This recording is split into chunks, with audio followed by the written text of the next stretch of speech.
दोस्तों, कहते हैं कि जिसने भी अपने मन की शक्तियों को जान लिया उसने अपने जीवन को बहुत ही कम समय में पूरी तरह से बदल दिया।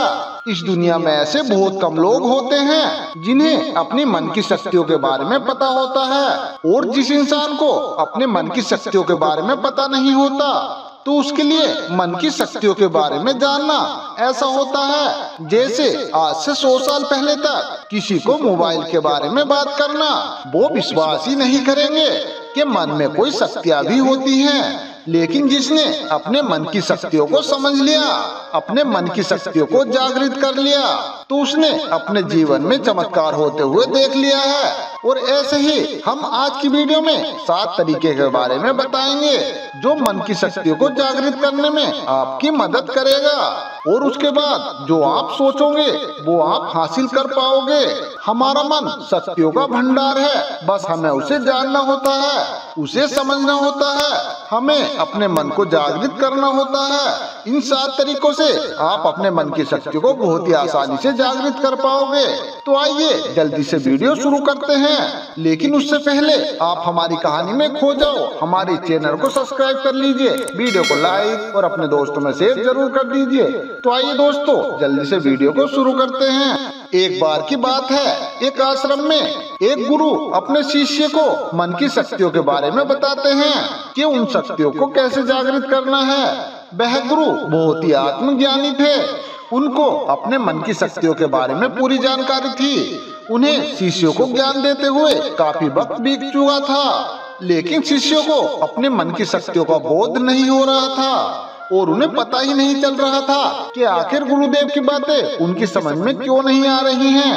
और बहुत सारे शिष्य तो गुरु की नकल भी करते थे ताकि वे गुरु जैसे चमत्कार कर पाएं और अपने गुरु की तरह उन शक्तियों को जान पाएं, लेकिन उनमें भी वो असफल हो जाते थे। गुरु भी ये बात जानते थे कि शिष्यों के मन में संदेह आ रहा है।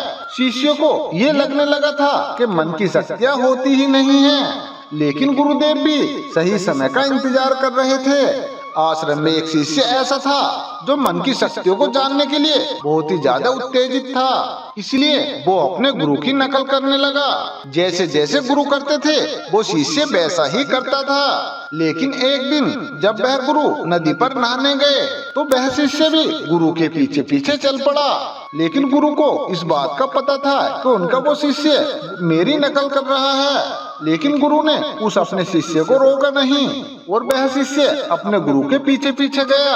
और जहाँ गुरु नहाते थे वह शिष्य भी चुपके से वहाँ नहाने बैठ गया। नहाने के बाद गुरुजी पहाड़ी पर बैठकर ध्यान किया करते थे। वह शिष्य भी उस पहाड़ी पर बैठकर ध्यान करने लगा। ध्यान करते करते उस शिष्य ने अपनी आंखें खोली और अपने गुरु को देखा कि गुरु के चेहरे पर एक अजीब सा तेज है। वह तेज बहुत ही गजब का था। उस शिष्य के मन में ये बात बैठ गई थी कि कैसे भी करके उस शिष्य को वो शक्तियाँ हासिल करनी है। तभी गुरु को भी इस बात का आभास हो गया था कि वो शिष्य उन्हें घूर रहा है। और तभी गुरु ने अपनी आंखें खोली और उस शिष्य से कहा कि मुझे पता है कि तुम मेरी नकल कर रहे हो, लेकिन पुत्र नकल करना तो बंदरों का काम होता है, लेकिन हम बंदरों की योनि से ऊपर उठ चुके हैं, अब हम इंसान बन चुके हैं, तो तुम भी इंसान बनो और बंदरों की तरह नकल मत करो। तभी वह शिष्य थोड़ा डरते हुए कहता है, हे गुरुदेव, मैं आपकी नकल इसलिए कर रहा हूँ क्योंकि मुझे भी आप ही की तरह बनना है। मुझे ये पता है कि आपको सारी मन की शक्तियों का ज्ञान है, आप इतने दिनों से हमें बता रहे हो, लेकिन हमें कुछ भी समझ में नहीं आ रहा है, हमें अपने आप में कोई बदलाव नहीं दिख रहा है। आखिर हमारे साथ ऐसा क्यों हो रहा है गुरुदेव? आखिर हम लोग अपने मन की शक्ति को नहीं जागृत कर पा रहे हैं। इसलिए मैंने आपकी नकल करने का फैसला किया है ताकि मैं आपके जैसा बन पाऊं, ताकि मैं भी उन मन की शक्तियों का इस्तेमाल कर पाऊं। गुरुदेव शिष्य की बातें सुनकर कहते हैं, अरे ठीक है पुत्र, तो सुनो। इंसान अपने मन की शक्तियों को इसलिए नहीं जान पाता क्योंकि वह एक बहुत बड़ी गलती करता है, और वो है विचारों की गलती। गुरुदेव कहते हैं कि मैं तुम्हें विस्तार पूर्वक समझाता हूँ, लेकिन ये बात तुम्हें 1 महीने बाद ही पता चलेगी, और जैसा मैं कहता हूँ तुम्हें वैसा ही करना होगा। फिर गुरुदेव आगे कहते हैं तुम्हें 1 महीने तक एक ही काम करना है। जो भी तुम्हारे मन में ज्ञान, ध्यान और सत्यता के विचार आते हैं, उनकी एक लकड़ी उठाकर तुम्हें झोपड़ी के बाहर रखनी है। और इसके अलावा जो भी विचार तुम्हें आते हैं, उसकी एक लकड़ी उठाकर तुम्हें झोपड़े के अंदर रखनी है। और मैं यहाँ 1 महीने बाद आऊंगा और मैं तुम्हें बताऊंगा कि तुम कौन सी गलती कर रहे हो, जिसकी वजह से तुम्हें उन शक्तियों का ज्ञान नहीं हो पा रहा है। यह कहकर वह गुरु वापस आश्रम में चले जाते हैं। फिर अगले दिन से वह शिष्य उस काम में जुट जाता है और उसके मन में जो भी फालतू के विचार आते हैं, उसकी लकड़ी को लेकर वो झोपड़े के अंदर रख देता है। और जो सत्य, ज्ञान और ध्यान के विचार आते हैं, उसकी लकड़ी को वो झोपड़ी के बाहर रख देता है। ऐसा करते करते उसे 1 महीना बीत चुका था। और 1 महीने बाद अब गुरुदेव उसके पास आते हैं और वे झोपड़ी के अंदर देखते हैं। झोपड़ी के अंदर बहुत बड़ा लकड़ियों का ढेर पड़ा हुआ होता है। जब गुरुदेव झोपड़ी के बाहर देखते हैं तो वहाँ बहुत ही कम गिनी चुनी लकड़ियाँ पड़ी होती हैं। उसके बाद गुरुदेव उसके पास आते हैं और उससे कहते हैं, बस यही तुम्हारी सबसे बड़ी गलती है। तुम्हारे मन के अंदर जितने फालतू के विचार आते हैं, उससे तुम्हारी पूरी झोपड़ी भर चुकी है। लेकिन ज्ञान, ध्यान और सत्यता के जो विचार तुम्हारे मन में आते हैं, वही विचार तुम्हारे मन की शक्तियों का आधार हैं। और देखो वो कितने कम हैं। और इसी वजह से तुम अपने मन की शक्तियों को पहचान नहीं पा रहे हो। इसके बाद गुरुदेव कहते हैं, तुम एक काम करो, ये जो झोपड़ी के अंदर लकड़ियाँ हैं, तुम उन सारी लकड़ियों को लेकर नदी के अंदर फेंक दो। ये बात सुनकर वह शिष्य कहता है, हे गुरुदेव, ये तो बहुत ज्यादा लकड़ियाँ हैं, मैं अकेले ये काम कैसे कर पाऊंगा। फिर गुरुदेव मुस्कुराते हुए कहते हैं कि इन लकड़ियों का वजन तुम्हें बहुत ज्यादा लग रहा है, लेकिन जो विचारों का वजन तुम अपने मन में लेकर घूम रहे हो, अपने मन में इतने फालतू के विचारों को वजन डाला हुआ है, इसी वजन की वजह से तुम अपने मन की शक्तियों को नहीं जान पा रहे हो। अपने गुरु की बात सुनकर वह शिष्य कहता है, हे गुरुदेव, क्या विचारों का कोई वजन होता है। फिर गुरुदेव मुस्कुराते हुए कहते हैं, लकड़ियों का वजन तो तुम्हारे शरीर पर पड़ता है और विचारों का वजन तुम्हारे मन पर पड़ता है। इसलिए सबसे पहले तो तुम्हें उन फालतू के विचारों को कम करना होगा और अपने अंदर सत्य, ज्ञान और ध्यान के विचार लाने होंगे। उसके बाद ही तुम मन की शक्तियों को पा सकते हो। इसके बाद शिष्य अपने गुरु से पूछता है, गुरुदेव, इन फालतू के विचारों को आखिर कैसे रोका जाए और अपनी मन की शक्तियों को आखिर कैसे जाना जाए। इस पर वह गुरुदेव कहते हैं, विचार तो जबरदस्ती आते हैं, उन विचारों का वजन तुम अपने मन पर मत पड़ने दो। इसलिए आज मैं तुम्हें ऐसे 7 तरीके बता रहा हूँ, जिसके बाद तुम्हारे मन में ये फालतू के विचार नहीं आएंगे। और जब ये फालतू के विचार तुम्हारे मन में नहीं आएंगे तो तुम्हें उन शक्तियों को जागृत करने की शक्ति मिल जाएगी। और अगर एक बार तुमने अपने मन की शक्तियों को जागृत कर लिया, फिर उसके बाद तुम्हारे लिए कुछ भी असंभव नहीं रहेगा। इस ब्रह्मांड की हर एक चीज तुम्हारे लिए संभव हो जाएगी।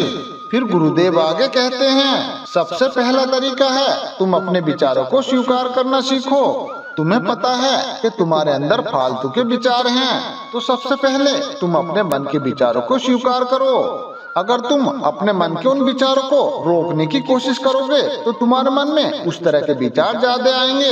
इसलिए तुम्हारे मन में जो भी विचार आते हैं उनको आने दो। जैसे ही वे विचार आते हैं उन विचारों को आगे आने दो, क्योंकि तुम्हारे मन में जो विचार आते हैं वो तुम्हारे चेतक मन से आते हैं। और जब वो विचार आपके मन से आकर चले जाएंगे तो तुम्हारा चेतक मन शांत हो जाएगा।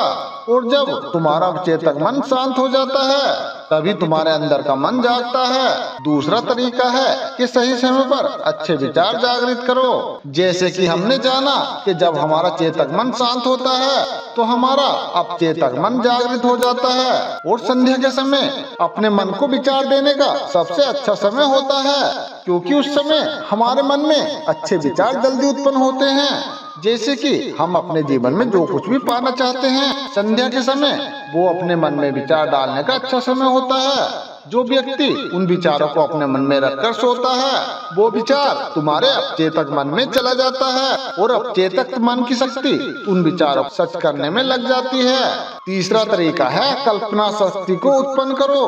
इस संसार में जिस भी चीज का आविष्कार हुआ है वो सबसे पहले इसी कल्पना में उत्पन्न हुआ था। अक्सर हमें सुनने को ये मिलता है कि ख्याली पुलाव मत पकाओ। यदि आप अपने मन में विचार के थॉट ला रहे हो फिर तो यह कहावत बिल्कुल ठीक है, लेकिन आपको अपने लक्ष्य के बारे में बार बार सोचना है, क्योंकि जब तक आप अपने लक्ष्य के बारे में नहीं सोचोगे तब तक आप अपने जीवन में कुछ नहीं कर पाओगे। जब भी इंसान ने कल्पना की है उसने अपने जीवन में बदलाव ही देखा है।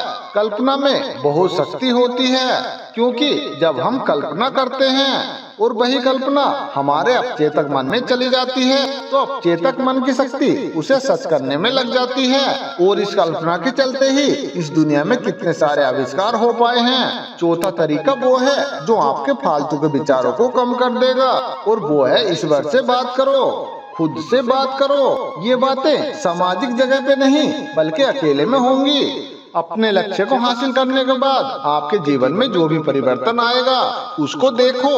आप अपने जीवन में सफल होने के बाद क्या करना चाहते हो अपने आप से कहो कि मैं अभी ये करने वाला हूँ और उस काम को पूरे विश्वास के साथ करो, क्योंकि आपकी सफलता की चाबी केवल आप ही के हाथों में है। जब तक आप इस पर विश्वास नहीं करोगे तो वो सच नहीं होगा। इसलिए पूरे विश्वास के साथ मन लगाकर अपना काम करो और खुद से खुशी का अनुभव करो। पांचवा तरीका है प्रतिदिन ध्यान का अभ्यास करो, क्योंकि आपके अवचेतक मन को जगाने का ये सबसे अच्छा तरीका है। यदि आप प्रत्येक दिन ध्यान का अभ्यास करेंगे तो आपका मन शांत होना शुरू हो जाएगा। आपके मन में फालतू के विचार नहीं आएंगे, आपके मन में वो ही विचार आते हैं जो आप लाना चाहते हैं। ध्यान का सबसे अच्छा समय सुबह का समय होता है। और छठा तरीका है अतीत को भुलाकर वर्तमान में जीना सीखो।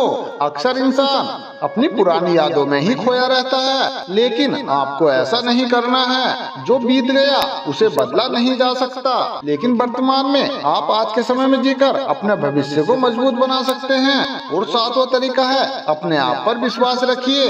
विश्वास में बहुत ताकत होती है। यदि आप अपने अवचेतक मन की शक्ति को जागृत करना चाहते हैं पर आपके अंदर इस चीज का विश्वास ही नहीं है तो कोई भी तरीका काम नहीं करेगा। जो भी तरीका काम करेगा वो केवल आपके विश्वास पर ही टिका रहेगा, क्योंकि इस बार भी कहते हैं कि जिसके मन में विश्वास है वो इस दुनिया में सब कुछ कर सकता है। इसलिए विश्वास रखिए कि आपके मन में बहुत सारी शक्तियों का वास है। तो ये थे वो 7 तरीके जिससे आप अपने जीवन को बेहतर बना सकते हैं। तो दोस्तों, अगर हमारी वीडियो आपको अच्छी लगी हो तो वीडियो को लाइक और अपने दोस्तों में शेयर जरूर कर दें। तो मिलते हैं दोस्तों इसी तरह की एक और नई वीडियो के साथ। तब तक आप अपना ध्यान रखिए और हमेशा खुश